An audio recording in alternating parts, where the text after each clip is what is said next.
गुरुर्ब्रह्मा गुरुर्विष्णु गुरुर्देवो महेश्वरा गुरुर्साक्षात् परब्रह्म तस्मै श्री गुरुवे नमः सन्माननीय व्यासपीठ, वंदनीय गुरुजन आणि येथे जमलेल्या माझ्या मित्रमैत्रिणींनो, मी लोकसंदा सर्वप्रथम सर्वांना गुरुपौर्णिमेच्या मनापासून हार्दिक शुभेच्छा देते।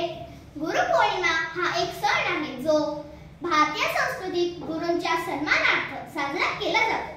हा सण आषाढ महिन्याच्या पौर्णिमेला साजरा केला जातो, म्हणून याला गुरुपौर्णिमा असे म्हणतात। महर्षी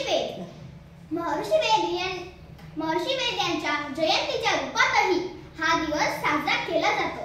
महर्षी वेद यांनी वेदांचे संकलन केले आणि हिंदू धर्मशास्त्राच्या क्षेत्रातही महत्त्वपूर्ण योगदान दिले आहे। गुरुपौर्णिमा साजरा केल्याने एक समाजात सद्भावना वाढते आणि सर्वजण एकत्र येऊन गुरूंचा आशीर्वाद घेतात व त्यांचा सन्मान करतात।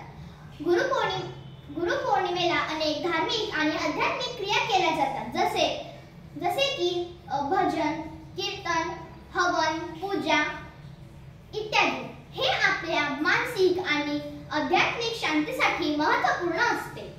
आई वडिलांनंतर आपले पहिले गुरु शिक्षक असतात, जे भावी पिढी उत्तम घडविण्याचे कार्य करत असतात। गुरूंना रूपाचं, वयाचं, जाती धर्माचं बंधन नसतं।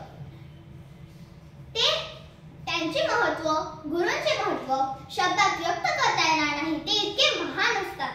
शेवटी एवढे म्हणावेसे वाटते की ग्रंथ समजल्याशिवाय संत समजणार नाही, ग्रंथ समजल्याशिवाय संत समजणार नाही, संत समजल्याशिवाय भगवंत समजणार नाही, संत समजल्याशिवाय भगवंत समजणार नाही आणि गुरूंच्या आज्ञेशिवाय जीवन घडणार नाही, गुरूंच्या आज्ञेशिवाय जीवन घडणार नाही। धन्यवाद।